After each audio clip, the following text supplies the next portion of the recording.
Welcome to Echoes of History, a Ubisoft podcast brought to you by History Hit. Pirates weren't very assiduous record keepers, and most of them didn't survive to tell their version of events. Since the golden age of piracy ended around 1730, the most infamous pirates have appeared in fiction more than factual books. So how do we separate myth from history? Well, I'm delighted to welcome back Dr. Rebecca Simon. Together, we'll talk about all things pirate and navigate through the murky waters of myth to the safe harbours of historical truth.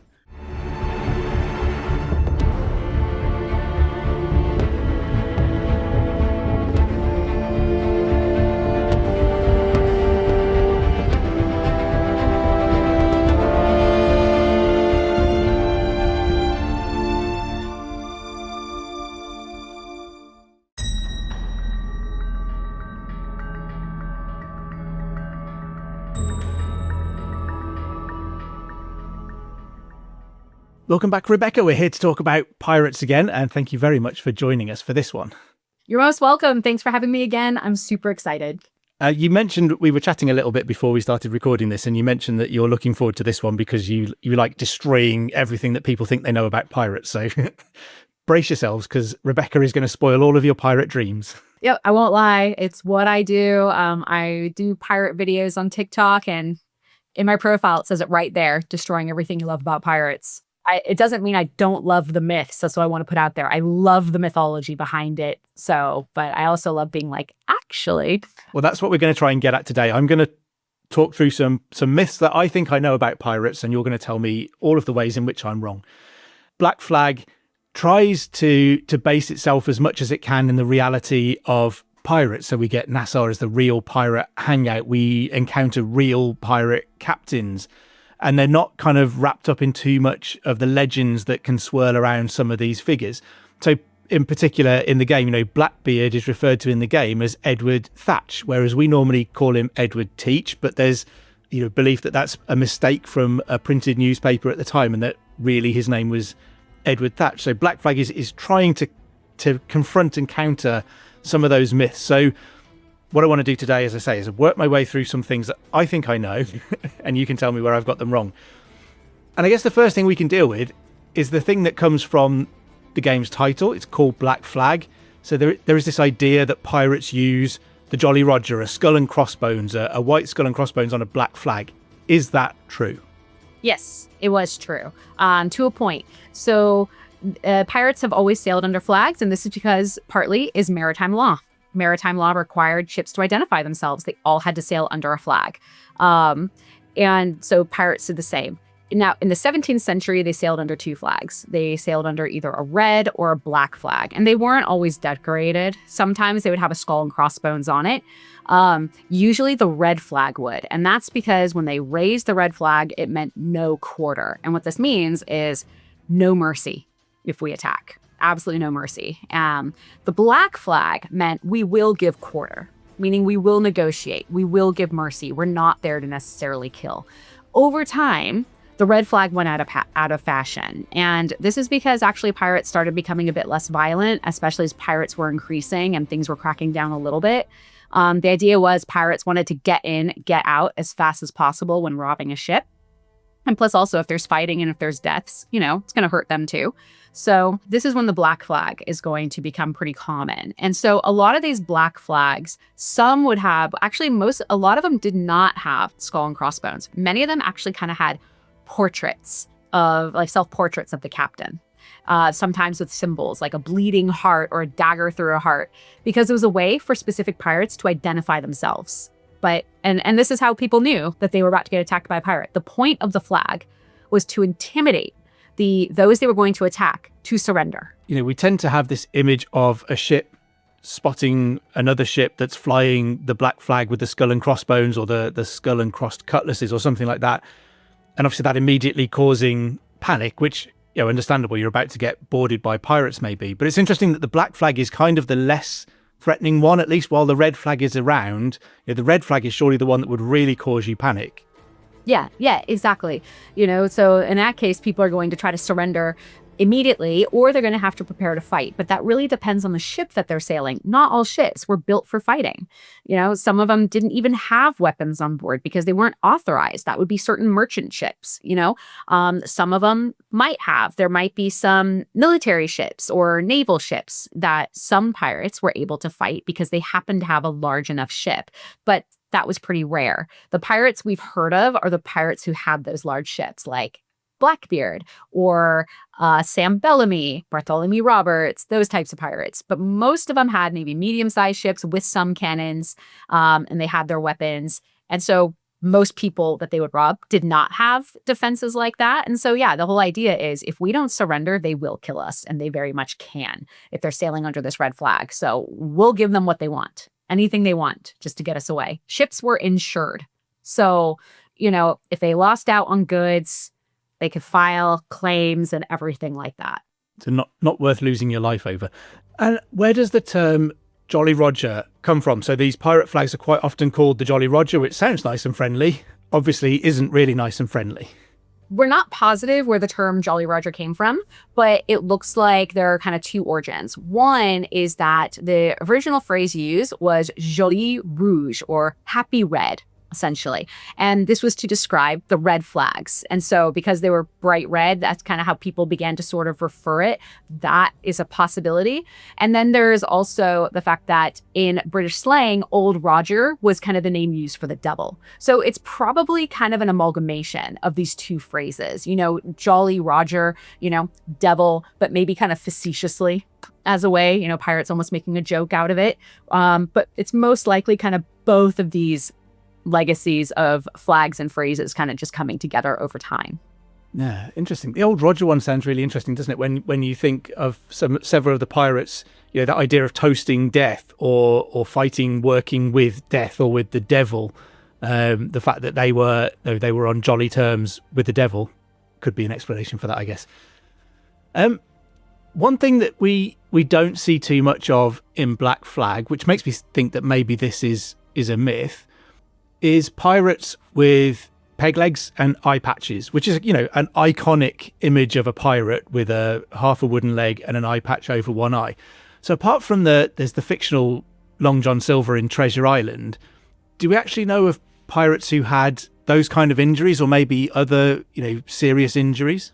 Well, we don't know specific pirates who had injuries like that, but pirates did get injuries enough to where, as part of the pirate code, if they had severe injuries, they would get compensation, almost like health insurance. So if they lost an eye, they would get a certain amount of money, like maybe 200 pounds. If they lost an arm, sometimes it was around 400 pounds or the equivalent. And if they lost a leg, it would be about 600 to 800, depending. So that did happen. But in terms of reports about an eye patch or a peg leg, we didn't really see, I've never seen those descriptions pop up in the documents I've looked at. And it could be because maybe when that happened, then they were no longer pirates. They were kind of set free, or maybe it just wasn't seen as a big deal. But that would surprise me because, physical description was so important if pirates were wanted. So the idea of this, like you just said, the eye patch and the peg leg, yes, it really does become popular thanks to Treasure Island, Robert Louis Stevenson's book. And there's a couple of theories for this. One is that he had a relative who had either an eye patch or a peg leg, and so he took inspiration from that. And also, supposedly, it may have also been because he went on a tour in the States after the American Civil War. And many, many, many veterans, were severely disabled and they might have missing arms, or they would have a missing leg, and they would use a peg leg for that to get around. They would have eye patches because they were missing an eye. Those types of injuries were very common because during the Civil War, there were so many injuries that literally, if they had any injury, they had those limbs cut off, so they wouldn't risk infection from that. So it's very possible he may have been inspired by that and thought about, let's give that to an experienced pirate because they would have had these injuries. So those are kind of a couple of the inspirations, and they became very iconic to the image of the pirate. In fact, most images of the pirate we have is thanks to Treasure Island because of how popular it became. It's really interesting that he could have been trying to find a way to make it kind of relatable to a contemporary audience, and he's sort of accidentally given us this iconic image of a pirate that never really existed. Yeah, I think it was just kind of, again, to create kind of an adventurous ritual. This is a children's story. It's an adventure novel, which was a pretty new genre at the time. And also at this point, because the American Civil War and kind of new inventions for accommodations for the physically disabled, I think he kind of wanted to sort of bring that out. It wasn't too it was becoming more common to be seen. Maybe he wanted to take away stigma and, to kind of be like, yes, someone could still be active. I don't know if he was actually that altruistic. That's probably me coming from a 21st century perspective. But I think it was just kind of to establish like his legacy of someone who was clearly such a fighter that he lost limbs because of it. And what do we know about the medical provision on board for pirates? They're in a job that is going to require a fair bit of fighting and risk and potential injury. Did they have kind of doctors or surgeons on board? If they were lucky, they were always hoping to have some sort of physician or a surgeon on board. In fact, sometimes pirates would take people hostages and to force them to become pirates. And if they did, they were skilled like that. So that way they can have somebody like, oh, you're a navigator, you're a bursar, or yes, a surgeon or a physician. Most likely it would have been a surgeon. So medical provisions on ships, they're pretty brutal. Not really what we would enjoy. If there were a lot of illnesses or infections, they would be given kind of these purging tonics to kind of make you vomit out. They would get wrapped in bandages with kind of poultices, with different herbs or ointments. But, a lot of times they probably wouldn't really do much in terms of healing. So really, if you were going to get better, it was because like your body was strong enough to fight off infection and the care was good enough. So that way you hopefully could survive it. But many people, just because of conditions on the ship and the lack of a lot of supplies, would die from infection. That was probably the most common way people would die at sea, was through infection. And this is why one of the things pirates were really after when they robbed ships were medical supplies.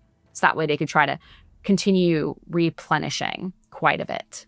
So I would not want to be injured on a ship in the 18th century. I would not want that. No, I mean, you can imagine a lot of men like limping around and hobbling about saying, no, I'm fine. I don't need to go and see the surgeon. Yeah, exactly. One of the features of Black Flag Resynced is the developers have added the ability to have pets.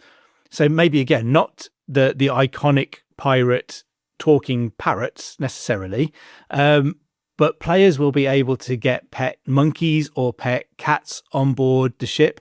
What do we know about pirates' relationships with animals? Were there pets on board ships?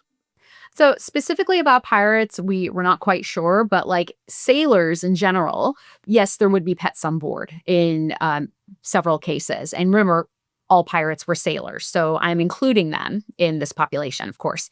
So cats on ships were very heavily desired, and that's because they would eat rats and other vermin that would come onto the ship, which happened all the time. Whenever they dock somewhere, rats are going to come in because of supplies and unsanitary conditions, along with probably cockroaches and other gross things. And, cats would eat them. And so, that really helped out. And plus also, who doesn't love a cat? Right? Everyone loves that. Yes, there might be those monkeys that could come on board because, again, they could become very attached to people and make pretty good companions. And, in tropical locations, these are the animals you can get. Sometimes you actually would get parrots or colorful birds who might kind of sail with you, but that wasn't as often because, they would often fly off. But pets weren't very common, but they weren't unusual either because they offered such good companionship. They also increased a lot of morale for people. We love pets. It's natural companionship. There's a reason why we've had pets ever since, the prehistoric periods. So yes, it wasn't uncommon because pets had their uses and also because they provided companionship. And then sometimes they might sell monkeys to make some money. I don't think they would have sold their cats though. Like I say, cats eat rats and we love that. Yeah, they're definitely a useful pet to have on board as well as a bit of company. Pirates are also often depicted wearing earrings or perhaps rings, lots of bits of jewelry. Was that something that pirates were known for during the 17th and 18th century as well? They were, actually. Pirates in a lot of ways were quite flamboyant in how they dressed. And a lot of this was to kind of show off their success. And this is because the vast majority of pirates, were very working class. And when they're robbing ships, they're able to have nicer clothes, a lot of goods like jewels and expensive things and jewelry, oftentimes would get distributed as part of payments. Everyone got kind of equal distribution depending on their tier and where they were ranked on a ship. And so, yeah, it wasn't unusual at all, especially the captain. Captains dressed very well. They would have their hats. They would have, nice clothes. They would have their rings. They would have their earrings. They would have a lot of belts with weapons strapped to them, like we see in the game as well. That was pretty accurate also. So yes, it was a way for pirates to show off their success. Look, we're so successful, we're able to get this. And then to kind of show their status as, look, we got wealthy. We got money here. Sometimes they would sell some because they made good money. And then they would keep others, for their own vanity and also to kind of show off. Nothing changes really, I guess, does it? I did see one sort of rumor, story, myth, I don't know how true it is, that pirates would often wear gold or silver earrings or rings or something, so that there was something, if they died, there was some way to pay for them to have a decent burial. Is that true? I don't know if that's true, but I do imagine that could be a reality in some cases. I think it kind of just depends on the context if they're able to take the time and safely actually have a land-based funeral. But that was actually quite unusual. Most of the time, if someone died, they would have a sea burial, being shrouded, having it sewn up. And there was kind of a ritual where a best friend on the ship would kind of take the needle and put it through the nose as the very last stitch. And that was a way to make sure they were actually dead. So we were not making mistakes. And then they get kind of tossed overboard ceremonially. It was pretty rare for them to actually be able to go on land. I imagine that these jewels and stuff, if they were lucky, would either go to someone else on the ship that maybe they would have designated to, because pirates did do that. They did kind of create what we might refer to as civil unions, or what they called matelotage. And that was usually as a way to ensure that their goods would go to somebody of their choosing, or a person who would make sure those items would go home to their families, because financially, their families could sell them or at least have the memories of that person. So I imagine that's probably what the majority of pirates did with their gold and silver earrings and rings and other bits of jewelry. And talking of going over the side of the ship, one of the other big pirate myths, which again we don't see at all in Black Flag, is walking the plank. Did that happen? Not really. No, that's a lot of mythology we get from Treasure Island and other pieces of fiction like Peter Pan. In terms of walking the plank, that wasn't really a maritime punishment because you need all hands on deck. If someone does something to break the rules or causes a problem, you'll put them in the hold, meaning you're kind of putting them below deck in like a little prison-esque area. Sometimes people would be chained to the mast, beaten for a certain period of time, kind of like being put into the stocks at some point. It was very rare for a pirate to actually walk the plank because you don't want a survivor to be able to go to the authorities to come get you. And, yes, if they did that, it would have been way out into the open sea. But pirates also usually didn't stray too far from coastlines. So it would have been too risky. And, you don't want to lose members of the crew. So there might have been, I think I came across like 1 or 2 cases where that may have happened. But in general, no, that wasn't a punishment. It's just fun for fiction. Yeah. There's also a level during the game in which players can get, it makes it sound like it's a choice, it's something you'd want to do, where a player gets marooned on a desert island, which again, something else we associate quite intimately with pirates, the idea that they would maroon enemies on a desert island. Did that happen? It happens sometimes, but it was still pretty rare because, there was kind of this sort of tradition where if someone got marooned, they would have a gun with 1 shot. And that's really been played up in a lot of pop culture. But if they were going to maroon somebody, it was because this person was a hostage who really didn't want to be a pirate, but made promises that they wouldn't betray them. And so this idea was, okay, we're going to put you on shore, but pirates themselves wouldn't want to get to like an actual shoreline because of the dangers there. So yes, they might maroon them in an area where they knew that there was maritime traffic. So that way the person could be picked up. But you had to be lucky enough to have a pretty merciful captain who would allow that. So it was still pretty rare, but that would have been the reason why someone was marooned. Fiction is, again, helping to build the mythology around pirates. Yeah, it helps build the mythology, but a lot of that fiction has to come from somewhere and has to have kind of certain, origins. And so I think that's probably where that sort of reality would have happened. And another thing that crops up quite often in pirate stories is the idea of this kind of pirate code, the code of honor amongst pirates, a sort of formal control over the way that they are required to act. Is there such a thing as a pirate code? Is it kind of like honor amongst thieves? Yes, there was a pirate code. And in fact, I actually wrote a whole book about it called Pirates Code, Laws and Life Aboard Ship. I know a little bit of shameless self-promotion. Go for it. But what this code was, it's not kind of what we've seen in pop culture, like really famously in the film Pirates of the Caribbean. They would say like, keep to the code. If one falls behind, leave them behind, that sort of thing. That's not what the pirate code was. What it was a series of rules established for law and order on a ship. And they were actually referred to as the Articles. They became known as the Pirates Code a little later in time. Kind of just, through just the way stories evolve kind of over time. But pirate articles were rules and regulations. And so these include things like how punishment is going to be doled out. And they established that if there was going to be punishments doled out, it was something that had to be agreed unanimously by the crew. That was a really big thing. Everything had to be agreed unanimously. It established how much you got paid to make sure that everyone knew what their payments would be. And it was kind of based on rank. So the captain, of course, would get like 2 shares of the goods. A quartermaster and lieutenant, they're going to get a share and a half. And then the skilled workers, such as maybe like a navigator, physician, those sort of high ranking individuals are going to get maybe like 1 whole share. And then maybe if you're doing more menial labor, you get like 3/4 of a share. Something like that. It actually varied depending on what ship it was, but that way you knew how you're going to get paid. Some of them some pirates banned drinking on board, drinking and gambling, and these were pirates such as Blackbeard because they felt it would really, really cause a lot of problems.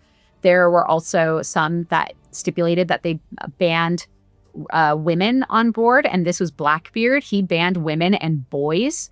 And so this kind of helps kind of further the idea that women were unlucky on ships, women were banned on ships. He did that so that way there wouldn't be problems on board in terms of like jealousy and everything like that.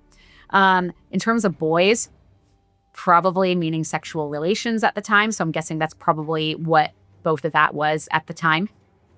And then there would also be rules, no firing your gun in the hold. That was very dangerous. Someone could get shot. You could destroy important items, making sure all your weapons are in good condition. So that, again, it could mean death if they're not in good condition. What days of the week you can have fun and what type of fun you can have. How food is going to be distributed. So everything to keep everything very regimented on board because you needed survival. And in order to have survival, everything needs to be laid out and morale needs to stay high. So everyone knows where they stand. If someone decides to become a pirate or if someone is kidnapped and forced into piracy, they have to swear by the Articles, meaning that they have to agree to follow these rules. That doesn't necessarily mean a signed document. It just means kind of an oath that they are taking. So that's what a pirate code was. It's not as exciting as we might think. It's rules and regulations. Those can be exciting. And is this also where you'd find, you were mentioning before, that there can be kind of set compensations for injuries and things like that? Would you find those in the Articles too? Yes. That was always like, that was usually like article number 2 in the ones I would see in the surviving actual lists of articles that have existed. And that was really important. So this is where they might establish if you lost an eye or a finger, you might get like 200 pounds compensation. If you lost an arm or a hand, you might get 300 or 400 pounds. Usually depended on if it was a right or a left hand. If it was the right, you would get more. And then your legs, you would get the most compensation. This would be like between 600 and 800 pounds are the numbers I've seen. Again, less if it's a left leg, more if it's a right leg. And so, yeah, the numbers in terms of how much you would get varied on different ships, but you've got substantial amounts of money if you were injured. Doesn't mean you want to get injured, but if you did, you'd be taken care of. It's interesting to wonder whether you had people saying, I fancy becoming a pirate. I wonder who's offering the best terms at the moment. I'm going to look through everybody's terms of service and see who's got the best articles and sign up with them. Yeah, exactly. So, they're going to want to go to the ones where they know it's going to be the fairest, or maybe they're lucky enough. They'll have, stuff laid out really, really well. Again, we don't have very many surviving articles. We know about them from Blackbeard's ship, Bartholomew Roberts' ship, a guy named John Phillips, his ship. So these are people we know that those lists have been published. They were listed in newspapers and also even in the book, A General History of the Pirates, which, while a lot of it is very fictionalized, there was some factual information, such as these articles put in. Yeah, it's interesting that we've got some that actually survive, though. The ones that we have, are they very similar? Is it just kind of slight changes around the edges, or can they be quite different? They're actually really similar. There wasn't too much of a variation, just some, like Blackbeard banned drinking. One of the others, like Bartholomew Roberts, allowed it but limited it to like certain days of the week, or said no drinking below deck. So again, it would have to take place above deck. So, some kind of outlining, banning gambling or allowing it up until a certain time or a certain amount. So those are the kind of things that varied. But in terms of like weapons, compensation for injury, doling out punishments, how much money you'd receive, that was pretty set across the board. So my next kind of classic pirate myth is the idea of buried treasure. Were pirates going around burying great hoards of treasure in random places? The answer is no. And sometimes I get pushback about this. Pirates did not bury treasure. For one thing, the term treasure is not what we think. The term treasure back then just simply meant valuable. That's all it meant. So it could be anything. What pirates did is they stole stuff to make money. That's what they wanted to do. They would steal a bunch of stuff, go on land, and make money. So, and then they go and they'd spend it and go back to pirating. Sometimes maybe retire. About half of the goods pirates would steal was stuff to be able to replenish their ships. Now, on occasion, if they felt their lives were in danger, they might give their money or their goods to someone they could trust. And this might be, Nicholas Trott, for example, the governor of the Bahamas in the turn of the 18th century. He sometimes would allow pirates to kind of offload their goods there for protective purposes. But again, it's not like pirates were going places to bury treasure. We do have rumors like Captain William Kidd claiming he buried all of his goods on Gardiner's Island just off the coast of New York. The guy who ran the island, John Gardner, said, oh yeah, he did do it. And then they found nothing. So if Kidd had that, he would have given it to John Gardner for protection. And maybe John Gardner spent it if it actually was there. Because Kidd told he told the authorities, Samuel Bellamont, his former friend and financier who ended up arresting him and putting him on trial, he said, I have all this stuff. You can have it. Here's where it is. And they go to find it. It's not there. So again, he didn't bury it. And then there's the idea of Levasseur, that pirate who was said to have buried treasure and put the location written in a cryptogram. And this has been all mysterious. This cryptogram, I've heard people say like, oh, they've never been able to decipher it. No, they did. And it didn't really give any information. It didn't tell us the location of where anything was, but people have gone to like places like Madagascar thinking it would be there. Nothing there. People have said, oh, we're going to go to Oak Island off the coast of Newfoundland. That's where there are lots of pirate caches there. They've never found anything. Those are fun theories for us to chase. But I think it's quite interesting for me as a medievalist. We get a lot of medieval hoards, so particularly Roman, Anglo-Saxon hoards of things where people have buried all of their possessions in a moment of panic or fear or uncertainty. And I wonder whether it's a lingering idea that was a thing that you do, that you bury your treasure when you're heading off into battle or to a moment of uncertainty. But I also wonder whether there's an element of people thinking, these guys are stealing bucket loads of money, and yet they're still living these, fairly harsh lives aboard ships. What are they actually doing with all their cash? You're suggesting that they're spending it on replenishing supplies for the ship and, living their lives and everything else. But I wonder whether people are thinking they must have all this fabulous wealth stored somewhere. And if they're not finding it on their ships, have they buried it somewhere on land? The thing is like pirates weren't getting nearly as wealthy as we think. The ones who did are the ones we've heard of. Like Samuel Bellamy, when he stole the Witta, that was like the wealthiest slave ship to ever exist. And he had it for a grand total of just a few weeks before it crashed off the coast of Massachusetts in a storm.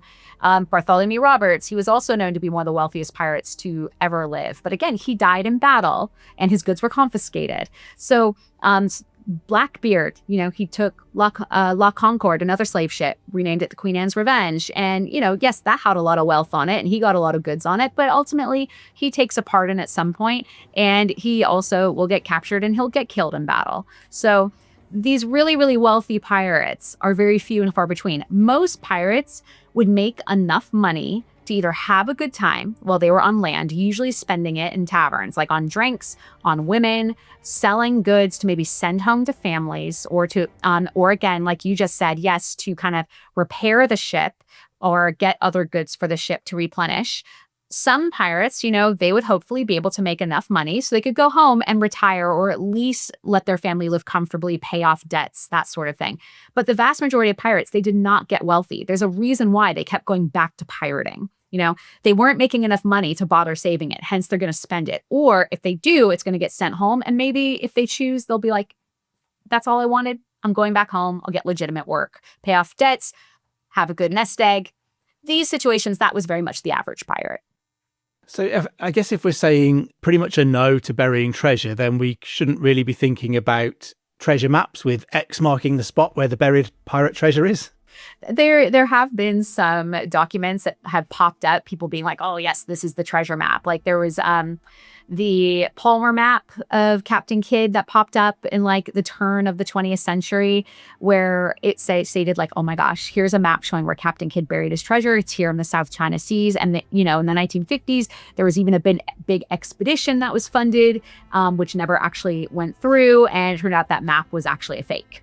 So that's kind of one case. There have been, I think Levasseur was said to also leave a map with the cryptogram. There's actually very little evidence for that, or again, nothing came of it. So these kind of maps where treasure might have been, but if treasure was buried, that again is kind of made up for fiction. Pirates aren't going to want random people to find it. If they get captured, these maps will fall into hands of authorities. Wow. Well, having broken our hearts and crushed our pirate dreams with buried treasure, the next one I want to move on to is the idea that I think we quite often have in popular culture, at least, that pirates drink rum all of the time. Are pirates continually drunk on rum? Rum was a huge thing to drink at sea. And it was considered very important. Most of the time it was rationed. So because they either had to sell some of it or just because they would only have so much of it. So rum was really popular because it was very cheap. And this is because rum was distilled from sugar all throughout the Caribbean, or it was sent to North America to distilleries where it was turned into rum. It was everywhere. You could get expensive rum from like the nicest white sugar. Mostly you're going to get the cheap rum that was made from like the dregs of brown sugar that wasn't bleached. Of course, we know today that's the nicer sugar. But so rum was really important on ships for a few reasons. One, it could be used medicinally. Two, a lot of times it was mixed with water. And this was because a lot of water could turn very brackish at sea. And so it made the water taste a little better. And, it would kind of, they didn't know about germ theory then, but they just would know the pattern that if you put rum in water, it would prevent illness. And then a lot of times it was kind of a reward, morale purposes. The drink that we call grog became quite popular at sea. It was really began to be more recorded by the mid 1700s, but versions of it were drunk before. And this is usually a mixture of water, rum, sugar, and a citrus fruit, lime or lemon or orange or something they could come across, because it was nice to drink. And also it helped avoid scurvy. Again, they didn't quite know that citrus fruits would help avoid scurvy, but the connection was made. Like, if we drink this concoction, it's going to help prevent that, because no one wants scurvy at sea. That is deadly. You lose your teeth, you get your injuries don't heal. And so I've heard recently, actually, I haven't verified it, but I did just randomly read online that sometimes with scurvy, if it's so severe, it will reopen scars you have, reopen those old wounds. And usually a ration of grog, that was a reward a lot of times. So yeah, rum was important. So was wine. Madeira wine in particular was always pretty desired. That is a Portuguese wine. It's kind of a dessert wine, very valuable. And so a lot of pirates love to be able to steal that. A lot of times if they did come across a cache of Madeira wine or other types of wine, then they would get drunk. A lot of pirates actually would get captured because they would get so drunk. I read a case of a pirate ship where they got really drunk on wine, passed out, and their ship kind of ran aground as a result. And they woke up to find themselves being arrested because they'd gotten so drunk. I think I've come to the end of my kind of list of pirate myths. I wonder if there's a favourite one that you have that I haven't mentioned so far. Well, I love the buried treasure one, but we already talked about that. But another one I like to talk about, I was actually just talking about it yesterday with a friend of mine. It's the idea of pirates wore an eye patch, so that way if they went below deck, they could see in the dark, or they'd have one eye adjusted to the dark. Yeah, so you'd like swap the eye patch over as you go above or below deck, so you've got one eye for seeing in the light and one for seeing in the dark.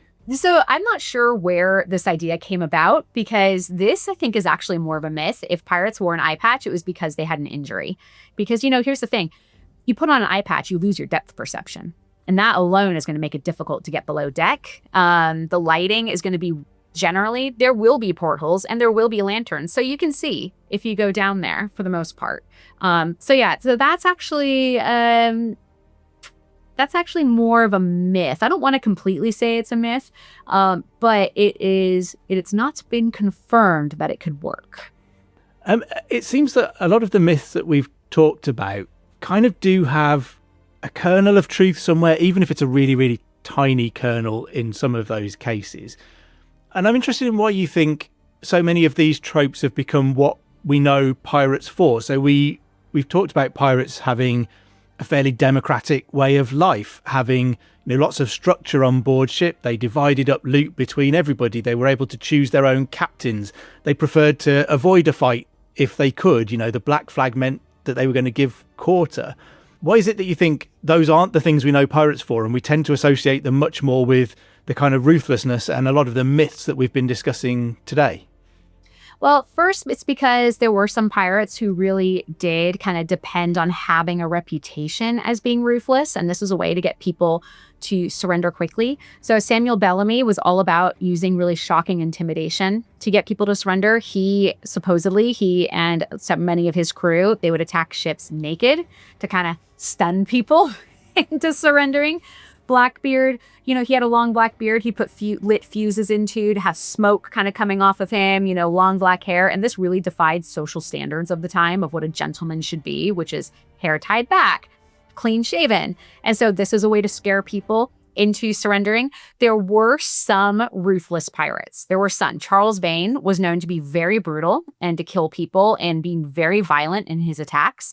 And then you had George Lowther, who was very violent and would even maim people, cutting off body parts. Supposedly he would cut off the ears or even lips of people and have their victims eat it. Like that, I remember I've seen in primary sources. So that was really, really brutal. His protege, Ned Lowe, was even worse. I sometimes joke that George Lowther walked so Ned Lowe could run. He was known to burn ships with people on them, burning people alive and everything like that.